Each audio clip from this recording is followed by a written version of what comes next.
Hello, Beyond attendees. Thank you so much for joining our session. My name is Ben Stein. I'm here on our partnerships team at Payoneer and honored to be joined by 4 panelists here as we discuss scaling your brand on Amazon and maintaining your brand on Amazon, all things brands. So we can go around, let the panelists introduce themselves, and then we'll go ahead and get into it. So James, would you like to go first? Thanks, Ben. I'm James Thompson from BuyBox Experts.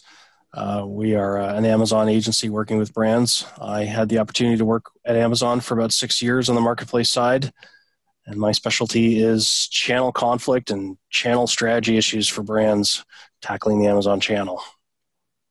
Great, thanks. We're excited to hear about your insights and what you can tell us. Andrew, would you like to introduce yourself next? Sure. Hello, everyone. My name is Andrew Morgans. I'm the founder and CEO of Marknology. Been helping brands on Amazon for about 9 years. Just love everything about e-commerce and excited to be on this panel. We're excited to have you. Thank you for joining us. Mike, would you like to introduce yourself?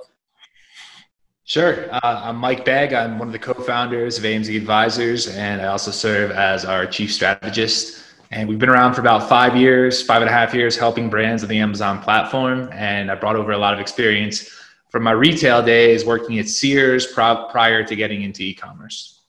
I'm excited to hear the interesting insights you can add from the traditional brick and mortar and then to e-commerce with the omnichannel strategy. All right, Daniel, you want to introduce yourself to round us out? Awesome. I'm Daniel Tejada, one of the co-founders here of Straight Up Growth, also one of our chief ad strategists as well. I've spent $40 million in Amazon ads, and so excited to get talking about the paid side of things. Excited to hear your insights too, and hopefully maybe get some payments for those 40 million. All right, everyone. So let's just go ahead and kick it off. We're here to talk about brands. We're here to talk about protecting your brand, scaling your brand, and how to do that with Amazon. But before we jump in there, I think the question that I have, and I'm sure everyone else attending the session, is, what is a brand and how do we define a brand?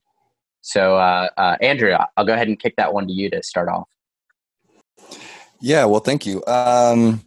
What is a brand? Well, we can start with what a brand is not. A brand is not, just private labeling a product and, boxing it up, putting some labels on it, throwing it on Amazon and moving product. It's a lot more than that. It's everything you're doing off Amazon. It's how you're engaging with customers. It's what, it's long-term goals.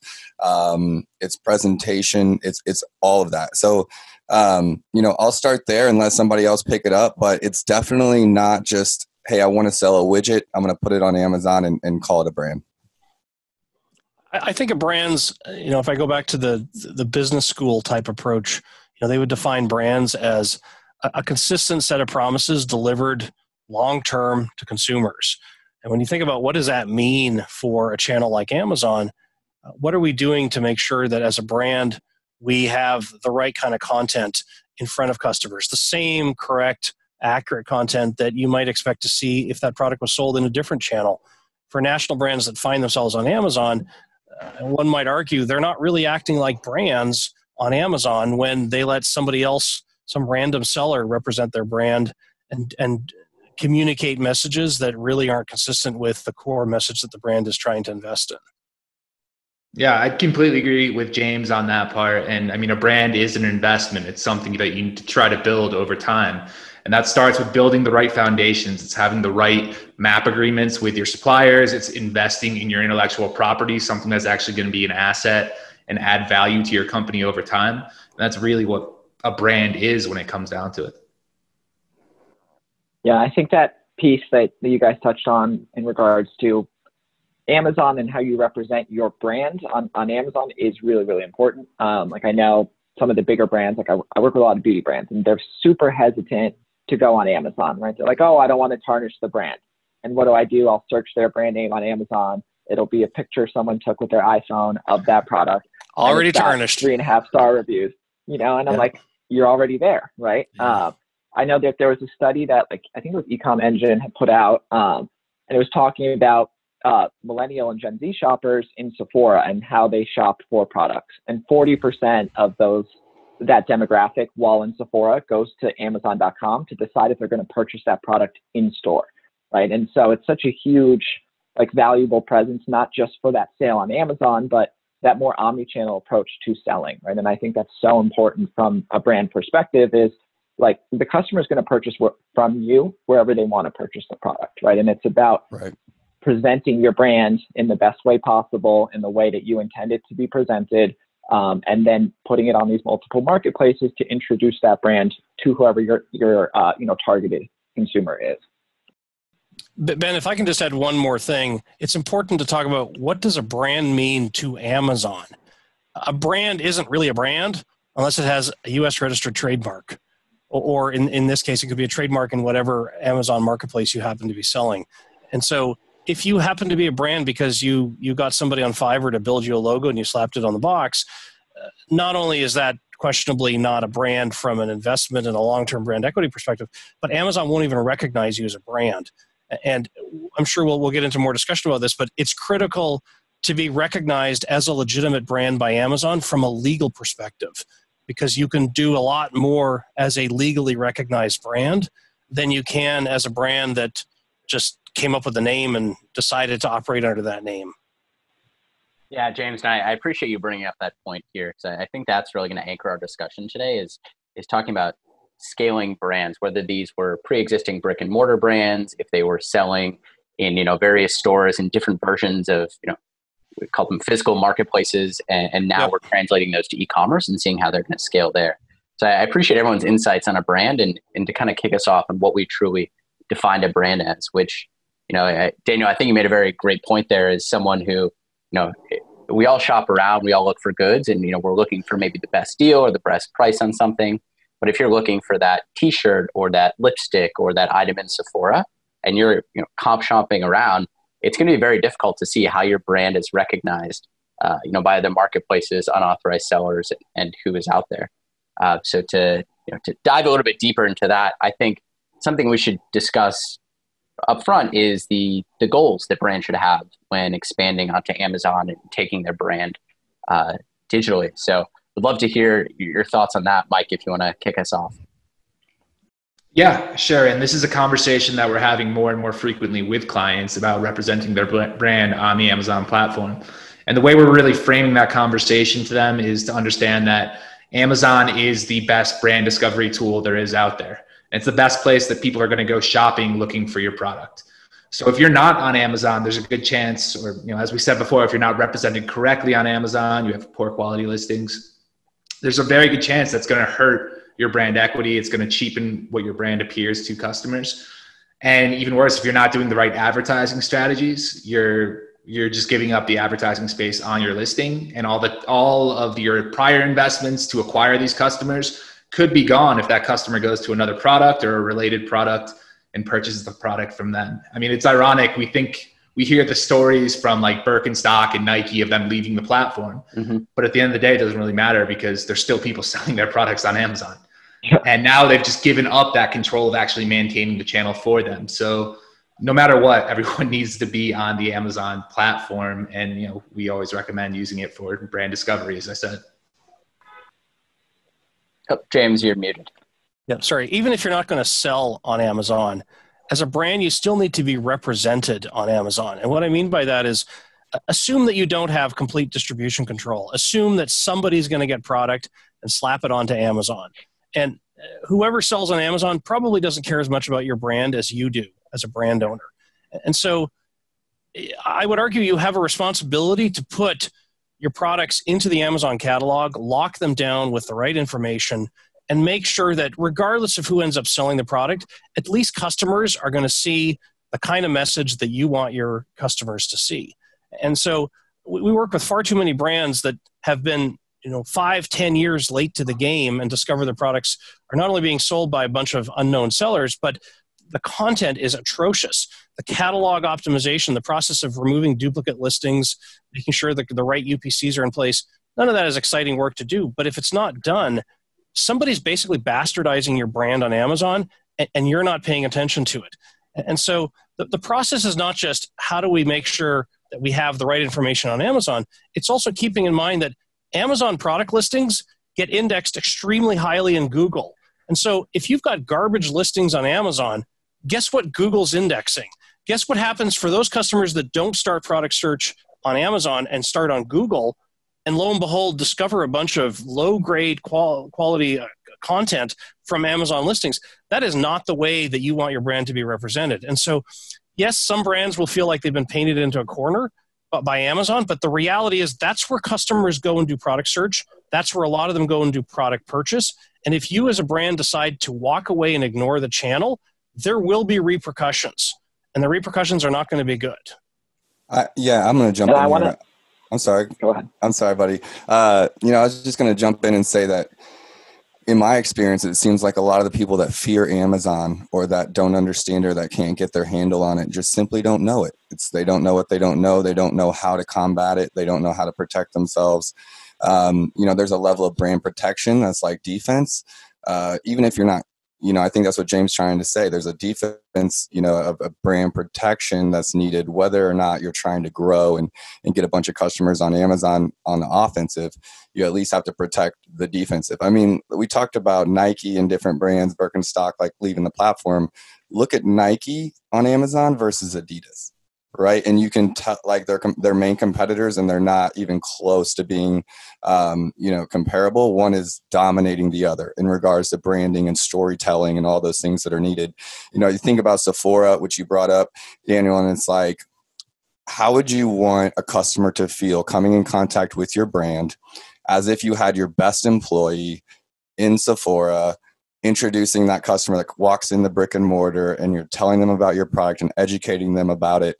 You're trying to do the same thing on whatever marketplace you're on or whatever medium those customers come in contact with. So whether it's, a video on your listing or graphics or copy or the reviews are the person saying, I love this or I hated this. And since you're not having that salesperson kind of have that conversation with your customers, your listings are having that conversation. They're telling that story of the product. So go ahead, Daniel. I just wanted to jump in there and kind of give my 2 cents on Nike and Adidas. Really, really great points. And just to further on more of the defensive end, like one of the best ways I acquire customers is going after brands that don't sell on Amazon. Because like YSL, I work with a lot of luxury beauty brands. YSL doesn't sell on Amazon, their own product. Their search volume is massive. I target so many variations of their brand name because if you go to the listing, the first thing I look at is, okay, terrible picture, no reviews, everything's, or they're bad reviews. It says this is fake, this isn't real, right? There's no authenticity there. And for me, that's free sales, right? It's literally free money off your marketing that you're doing to drive more brand awareness and increase your branded search volume. I'm taking advantage of that branded search volume because you're just not setting up the most basic components.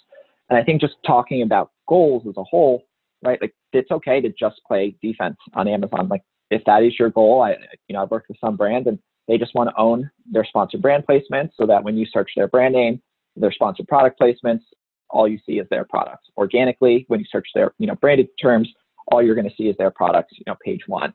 And that's perfectly okay, but it allows you to not just convert higher on Amazon, but it can make your other channels have a higher conversion rate simply because Amazon just has so much search volume for product discovery and even just to verify that it's a good product, that having that strength in your listing and properly speaking to your audience allows your other channels to thrive as well.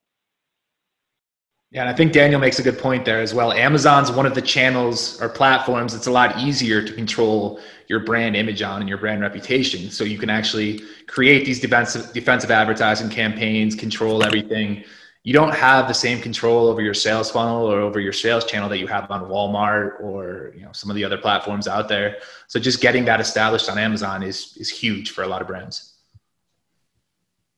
Yeah, I agree. And as someone who was early on at jet.com and then eventually worked at walmart.com, there was, often a lot of issues as there often are with newer marketplaces of unauthorized sellers, brands being represented incorrectly. And Mike, I loved what you said about, and I think everyone touched on about how Nike has pulled off of Amazon because of their brand identity and their brand image and trying to protect that identity from unauthorized sellers.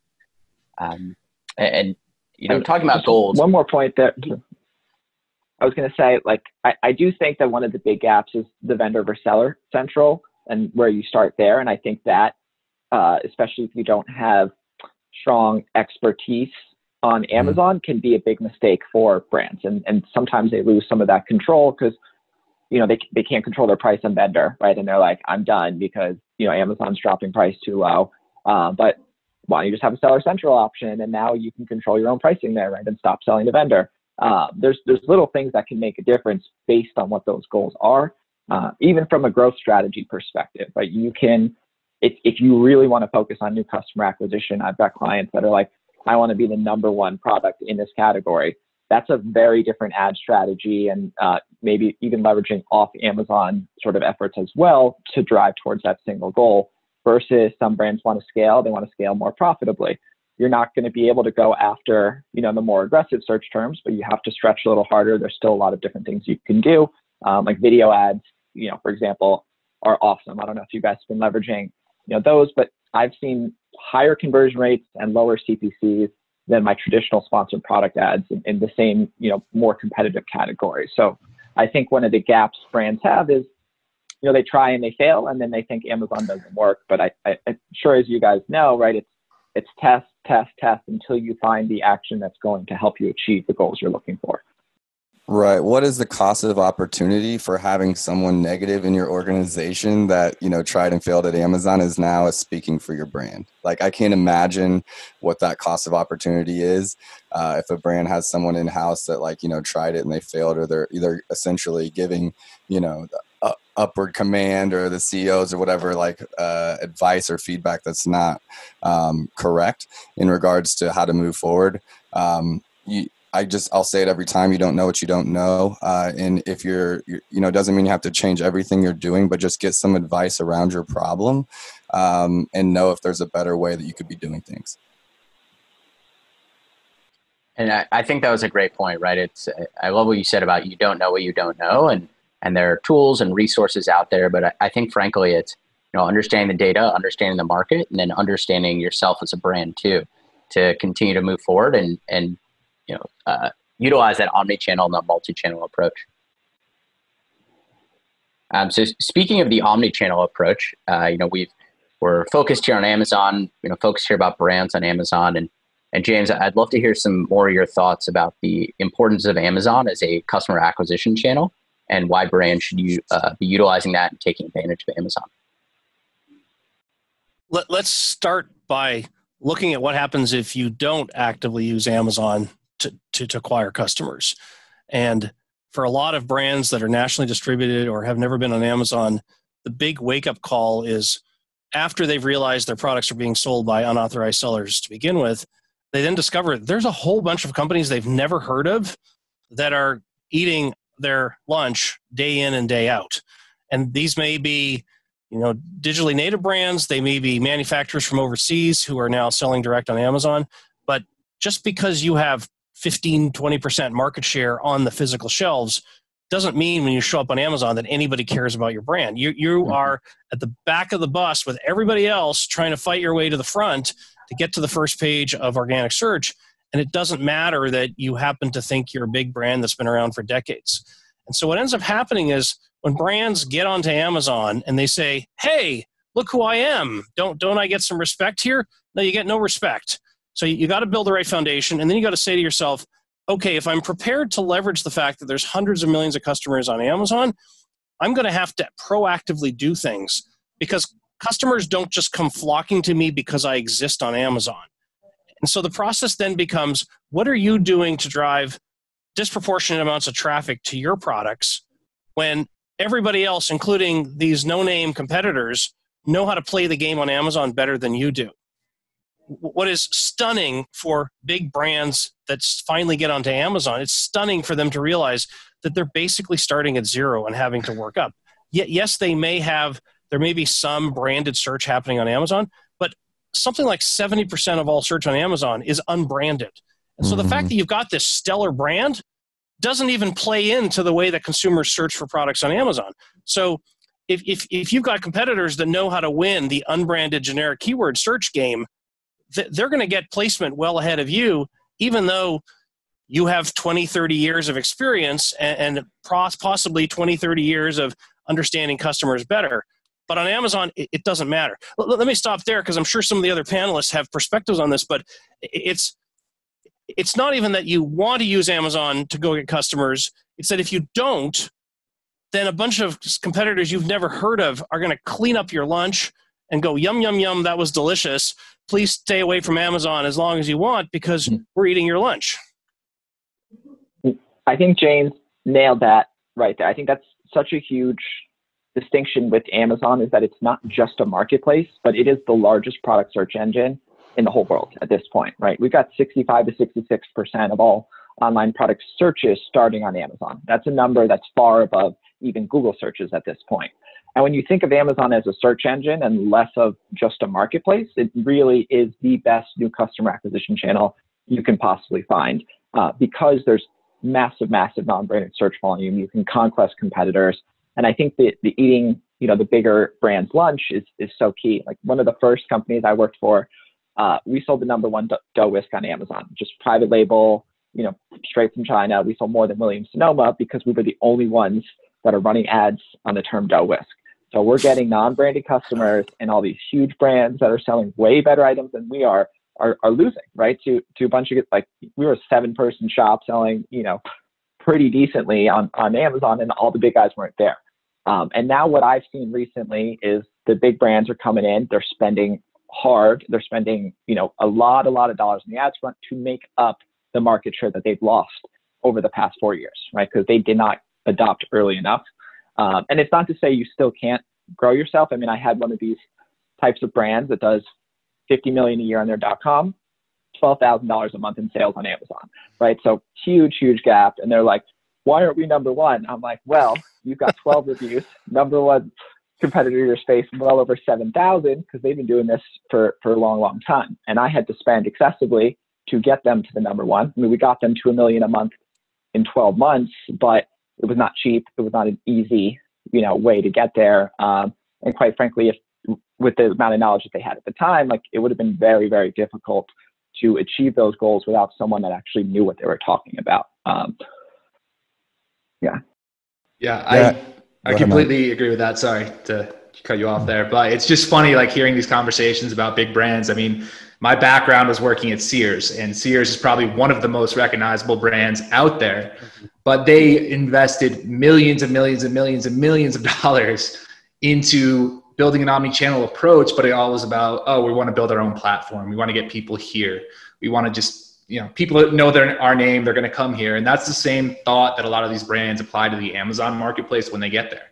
And that's exactly why they don't succeed. I mean, Daniel, James, everyone, Andrew, can you all agree? Like when we look back over the difference of time between 5 years ago to where we are today, the ways that brands are starting to take the platform more seriously and invest in their image on the platform is changing drastically. But if they're still not open to really investing the money into it, because maybe their margins aren't as great as selling on their own website or selling on another channel, they're just losing out because all these other disruptive brands are in there that are willing to invest the money, willing to get to page one and just take those sales from them. So it's just funny when I think of a lot of these big brands that are still hesitant about the platform and cautious when they're approaching it. If I think of all the brands that don't participate on Amazon, if those brands are traditionally B2B brands, they work through retailers, they work through distributors, Amazon can be viewed as a very odd place to participate because it doesn't necessarily fit into their existing distribution model. But if a brand is willing to say, you know what, the time has come that I actually need to have a conversation with consumers myself, I can leverage Amazon to collect data, to test things out, to figure out what exactly is going on here. The consumers don't like this feature, or they don't like this price point, or they don't like this flavor of product. I can test all that stuff out. And with the amount of traffic on Amazon, you can test it out in 30 days and boom, you have more data than you'll ever get if you hire a management consulting firm and spend $1 million on focus groups. I used to do that kind of work, and I saw the checks that big brands would write, and you kind of go, well, here's this cool thing. We have this Petri dish. It's called Amazon. There's a couple 100 million customers that are looking at stuff. You can go and compile crazy amounts of data and synthesize very quickly what you actually need to do. And by the way, if you don't, all those digitally native brands that know how to play the Amazon game, that's what they're doing. And that's why their product kicks ass over yours. Yep. And I'll jump into, I know all of us probably in this room have taken a brand that's not well known and made them maximize their sales on Amazon. I remember a chocolate chip cookie brand I had like 3 SKUs, and I was outranking Chips Ahoy and Nabisco and everyone for chocolate chip cookies. Like, page 1, chocolate chip cookies. And we were just. Is that because your product was fundamentally a better product, or was it because you knew how to play the game? I knew how to play the game. Right. And I'm sure everyone here, I think everyone's experience would bring us back to when Amazon used to be about, you could gamify it and buy a whole bunch of reviews. And so you had all these brands that were digitally native that were, giving away 100 products a day and making themselves rank top 1. That's not anymore. You have to do it the right way, through SEO and conversion rates and paying attention to all the growth goals that matter. For me, like, I'm even working with some brands right now that you're talking about gathering data on Amazon, using it as a test market. We're essentially putting product on Amazon, pushing it, singling in on geographical location targeting outside stores, and then bringing the conversation to Whole Foods and say, hey, over the last 6 months, we've moved X amount of units in your location, on Amazon ourselves without you. We would love to be in your store and, convert our customers that were buying on Amazon to go into your local Whole Foods or wherever that might be. People, times have changed. It's 2020, there's a lot going on this year, but even outside of that, people want to know who's making this product, where's it come from, the reviews matter, and they care less about, I think, big brand names. And at least on Amazon, they're searching for, let's find that local store, let's find that startup, let's find that family-owned business, let's find whoever. And they're just going off of reviews and presentation and storytelling and then making a decision instead of just typing in that brand name that they used to in the past and buying, the status quo. Yeah. And there's a lot of money pouring into the space that realizes this. There's a lot of investors out there in private equity, VC, other areas where they're investing money into brands that they realize if they just pour the money in, they can get there first, start doing the sales, and then just see how it goes from there. But these brands are 20 years old. They can't be as good as my brand. Why would I want to learn from a brand that's only been around for 2 years? Exactly. Yeah. And I mean, a couple $1,000, the Petri dish you're talking about, $2,000, you've got your images, you've got a great looking storefront, you've got everything. The investment is minimal on that part. And now it's just a matter of pouring the money into advertising, into marketing strategies, and boom. I mean, maybe you're on page 1 now, and an investor that, as a brand might have taken 50 years to get that recognition, the investor can get the brand in maybe a year or 2 just by making the right investments into the platform. If I can make one comment to large brands that are listening today, I've worked with a number of the really large Amazon or the large advertising agencies that now are saying, hey, we can do Amazon. It's important to understand the big ad agencies, that they're typically incented to manage bigger and bigger ad budgets. And that's okay. But the problem with managing bigger and bigger ad budgets is that until you first make sure you've got the right foundation in place with high quality content, the right kind of review counts, the right kind of process to make sure that if you've got external non-paid traffic that's going to help drive your business, you've got to have all those things in place. You can't just throw a bunch of money at advertising on Amazon and say, all right, do your magic. Yeah. And so it's not that I'm saying go work with a smaller agency like any of the 4 of us, but the reality is you've got to work with somebody who says, first and foremost, the foundation must be built before you turn on a single dollar of advertising.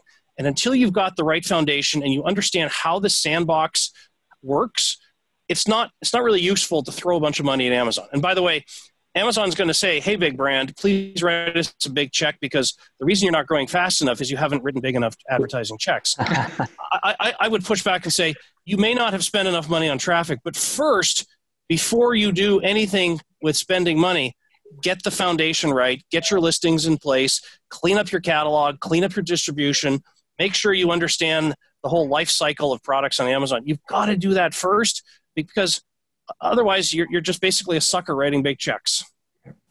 Yeah. If anyone's James, go ahead. Sorry guys. It's hard out here. I was just going to say, if anyone's, taking on business, and I hope I'm not stepping on any toes, but they're just like, hey, I just want you to do my advertising.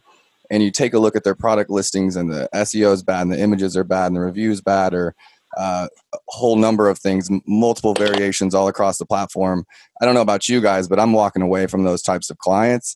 I'm not just taking money to run someone's ads, even if I'm the foremost expert at Amazon advertising, which I'm not. But like, let's say that I still wouldn't, because you can only do advertising at a high level once all those things are done before it, right? And I think that's what we're all trying to say.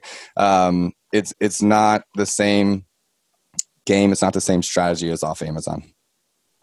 And I will say, I think of the fundamentals really simply. Conversion rate is king when it comes down to Amazon. It's king for your ads. It's king for your overall sales growth. It's king for your organic rankings, right? And that conversion rate at this point is dependent on two things, right? What traffic are you driving? So if you're driving the right types of keywords, you're going to have a high conversion rate. If you're driving the wrong, it's going to be low.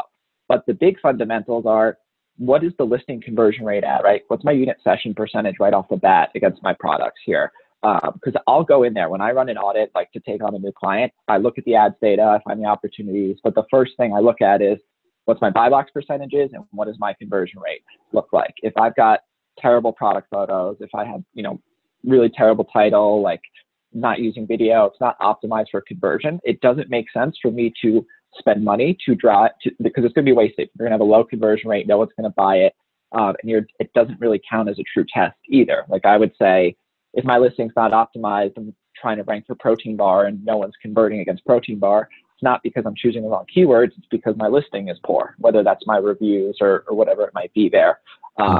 But yeah, having the fundamentals is so key. And I will say one of the gaps with some of the bigger, more traditional digital agencies or ad agencies there, just Amazon is similar to other platforms, but it's not the same, right? Like even from the Amazon ads platform itself, not having a broken buy box, your ads pause, right?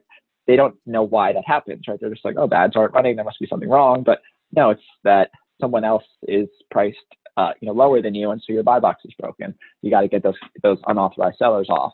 Or Amazon has a 7-day ad attribution window for Seller Central, right? And so if you're trying to optimize your ads, you start a brand new ad campaign, it's 2 days in, you've only got 2 days worth, you don't even have a full day of fully attributed ad sales, right? Your ACoS can change 10, 12% if you check it the day of versus 7 days later. And so those little minute details really, really do make such a difference in terms of, maximizing your Amazon performance over time. I'm sure you guys have seen that firsthand.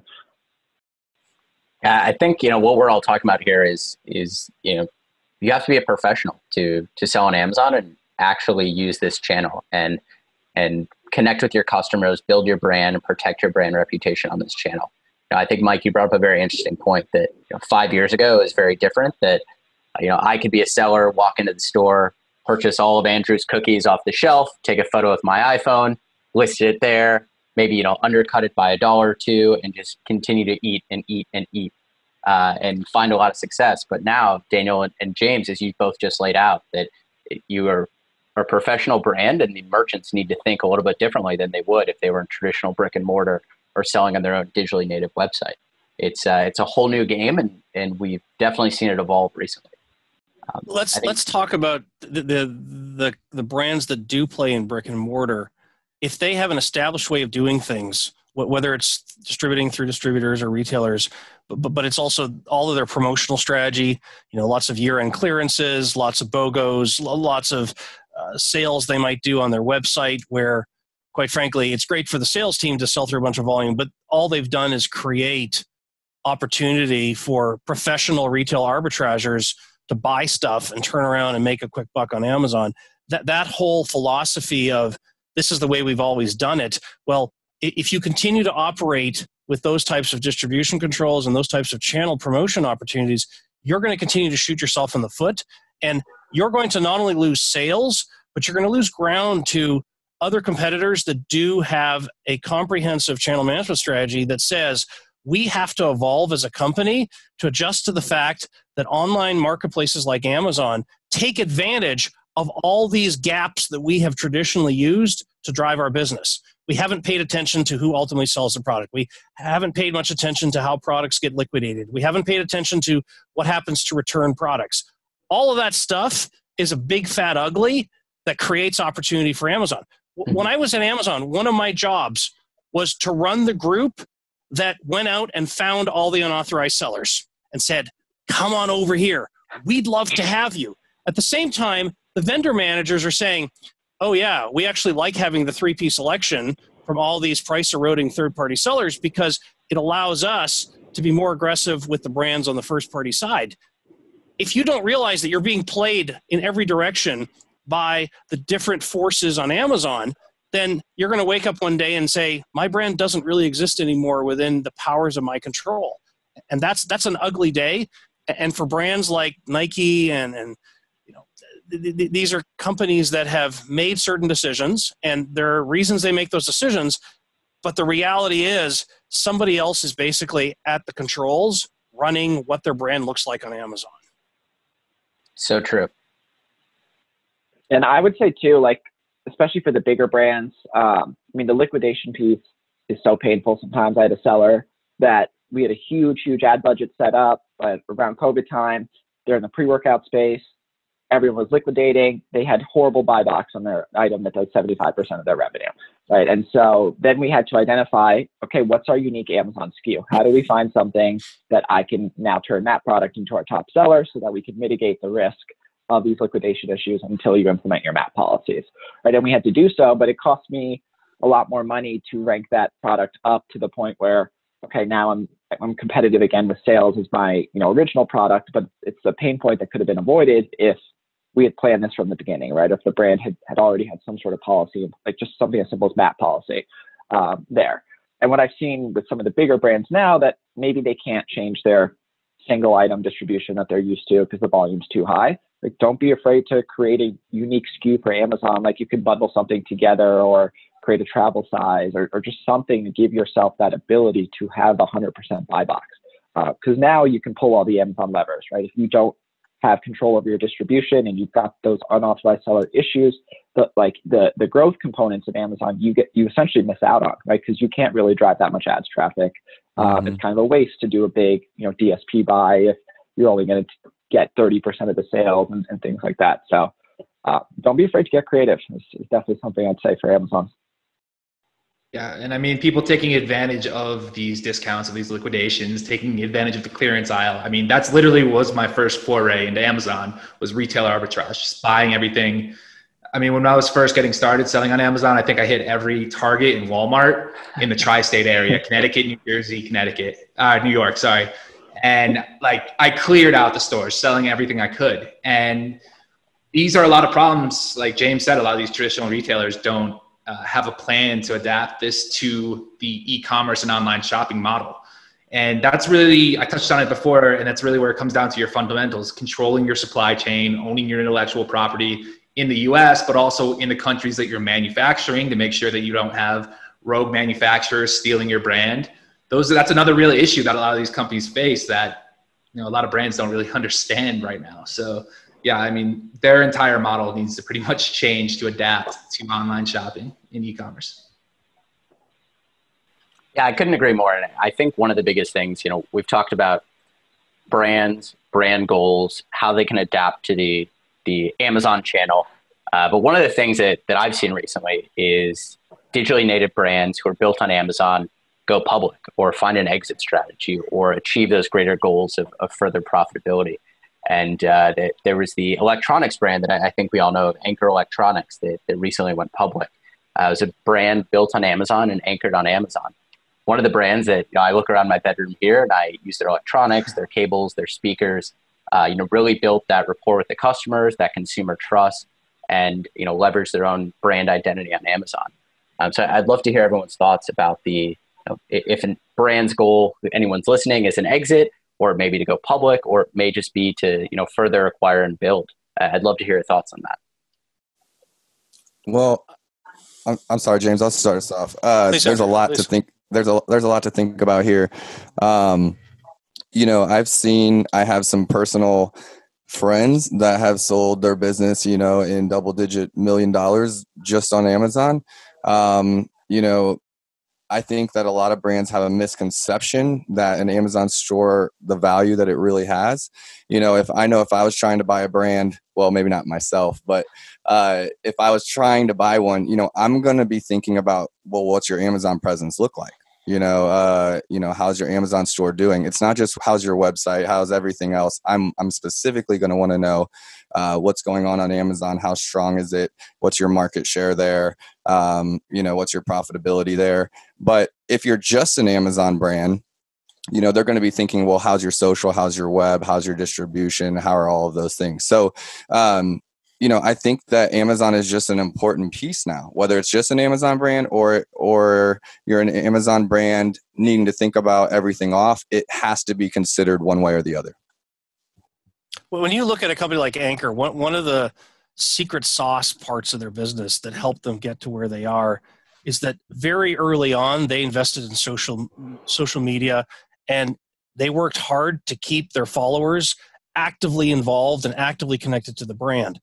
And the beauty of having hundreds of thousands of followers is that every time you launch a new product, boom, you tell them, hey, we got a new product on Amazon, and you're going to get 100 sales on day one, and you're going to get 25 reviews on day one. Well, look at any other digitally native brand or even any other national brand that's participating on Amazon. They have to spend heavily on every single piece of traffic they get early on when they launch a product. If you've built that long-term asset, which is the loyal, highly engaged following that you can leverage as low-cost traffic every time you launch a new product, then your ability to take even a mediocre product and quickly get it ranked on the first page, that is golden.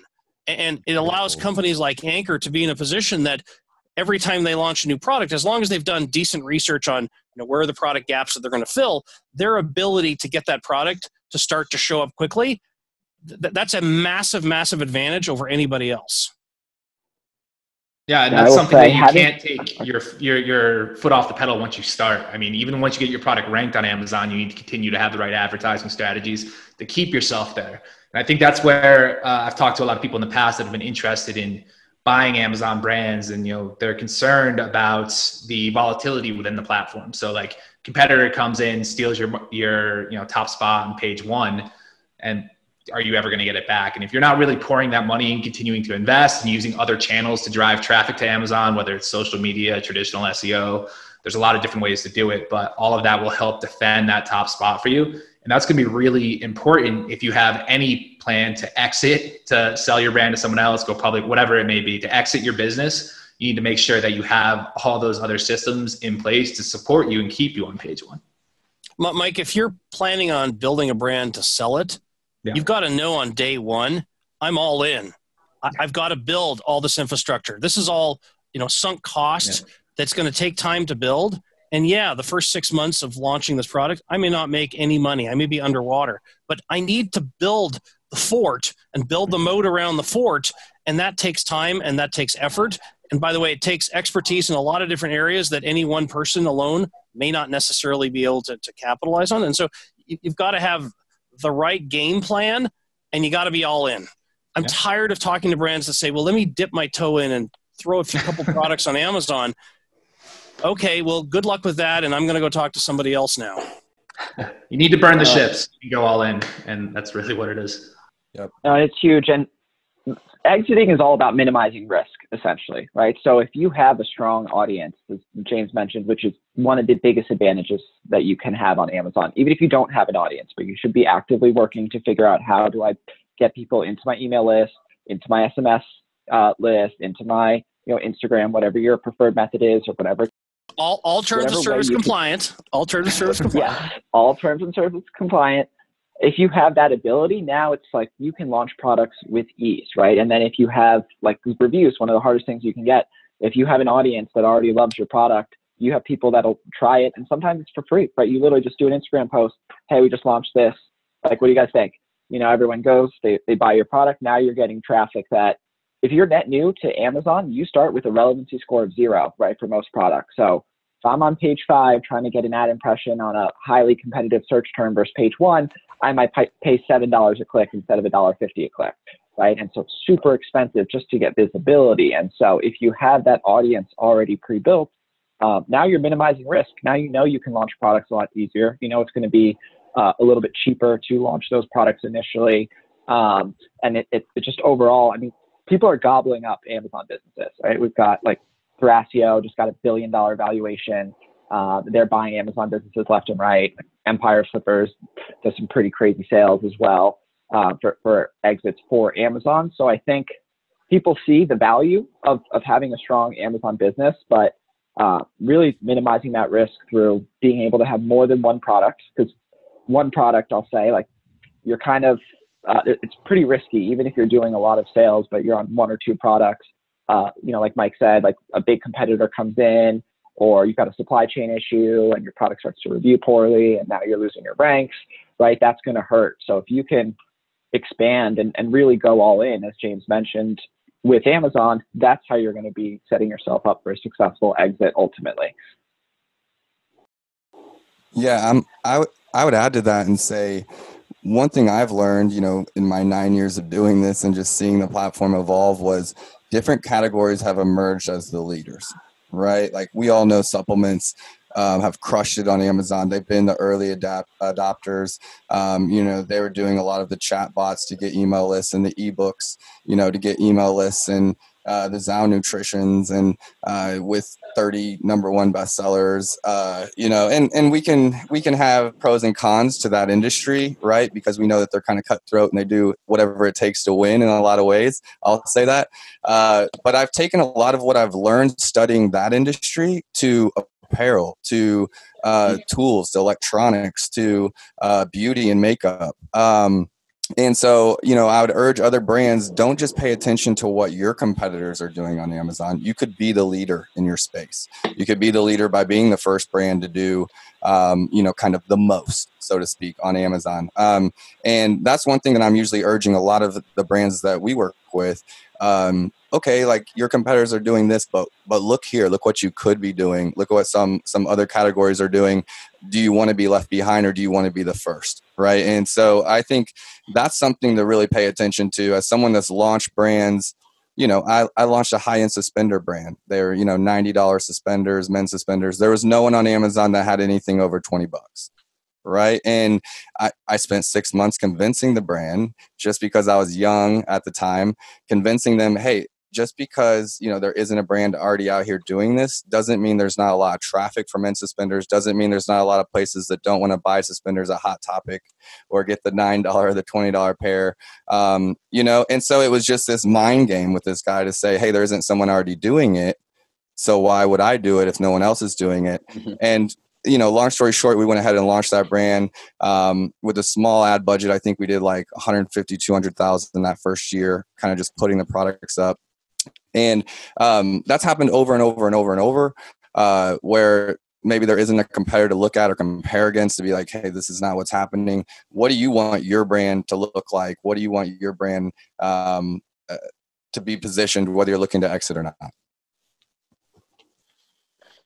Well, everyone, I think these are a lot of great points. And something I've learned today is that if I'm going to launch my brand on Amazon and take Amazon seriously, I need to be a serious seller. I need to be all in. I need to consider everything. And I need to realize that I'm not alone in this, that there are a lot of great minds and great resources and great leaders out there who can help you do that. So with that, please don't focus just on seller forums and think that that's the be all end all. You actually should read beyond seller forums.